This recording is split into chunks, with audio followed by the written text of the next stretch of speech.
Shalom saudara yang dikasih oleh Tuhan. Bagaimana kabar saudara? Saya yakin saudara dalam penyertaan Tuhan, sehingga pemeliharaan Tuhan selalu mengalir bagi saudara. Hidup yang berbahagia, hidup yang bersama dengan Tuhan.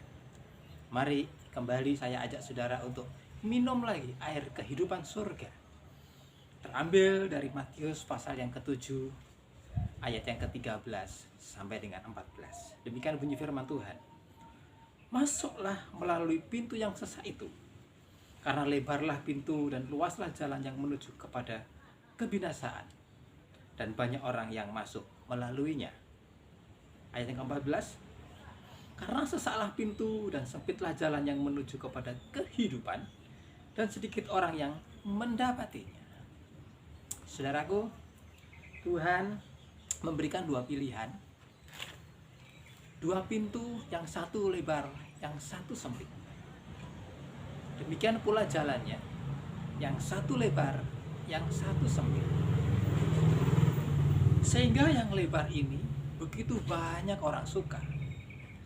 Begitu banyak orang suka sehingga begitu banyak juga yang melaluinya. Namun mereka tidak mengerti bahwa itu menuju jalan kepada kebinasaan. Tuhan memberikan satu lagi pilihan, melalui jalan yang sempit. Pintunya pun sempit, tetapi ada kehidupan di sana, menuju kepada kehidupan. Bagian terakhir dikatakan sedikit yang mendapatinya. Ini yang menjadi waspada buat kita. Pintu yang sempit, pintu yang sesak, yang sempit sesak. Sehingga pada terjemahan yang lain mengatakan make every effort, berusaha sekeras mungkin, berjuang untuk bisa melalui pintu yang sempit. Itulah kita percaya kepada Yesus, percaya kepada Tuhan. Melalui Yesuslah pintu menuju jalan kebenaran, jalan yang menuju kehidupan. Berjuang, berusaha, jalannya, pintunya sesak. Tidak sedikit di antara kita yang sudah melaluinya, penuh dengan perjuangan. Ditentang oleh suami, ditentang oleh istri, ditentang oleh anak, dengan keluarga, bahkan teman-teman. Ditentang jangan sampai kita percaya, jangan sampai kita masuk pintu yang sesak itu. Namun saudara dan saya sudah berhasil masuk di sana, melewati pintu itu dan mempertahankan itu.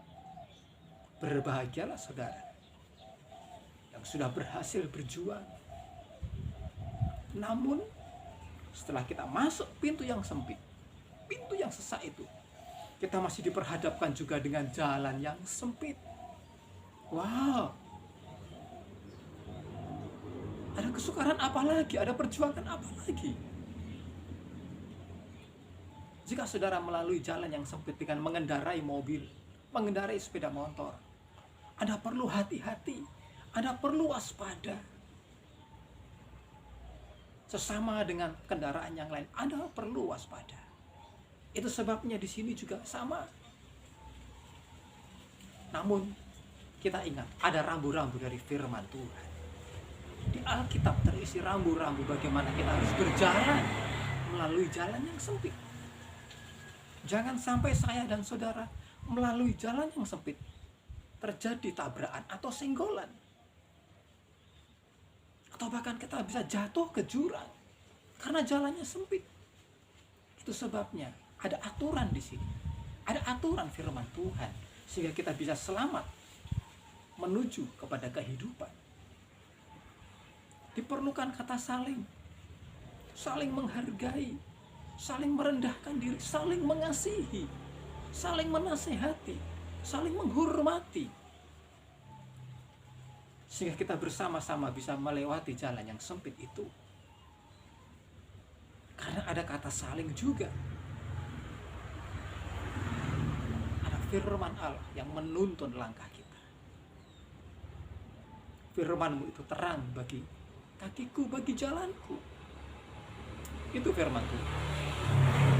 Firman Tuhan mengajar, mendidik kita bagaimana kita harus melangkah, berjalan. Itulah jalan yang sempit. Tidak seenaknya kita jalan, semau gue. Ego saya lebih tinggi.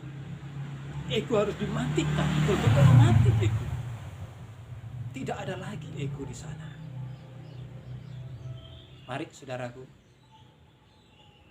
kita lalui jalan yang sempit menuju pada kehidupan. Tapi juga ada bahayanya juga.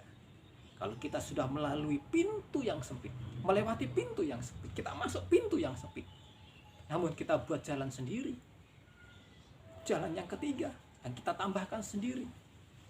Sudah kita masuk jalannya, pintu yang sempit, pintu yang sesat, tapi cara jalan kita jalan yang seenaknya. Hidup semau gue, hidup berkelimpangan dengan dosa, seenaknya hidup, cara pandang hidup, pola hidup kita seenaknya saja. Bahaya. Tuhan hanya menentukan dua jalan. Saudara jangan dan saya jangan sampai membuat jalan sendiri. Itu pun tidak berkenan di hadapan Tuhan. Sudah melalui pintu yang sesat, namun cara jalan kita, jalan yang lebar, berbahaya. Tuhan tidak berkenan.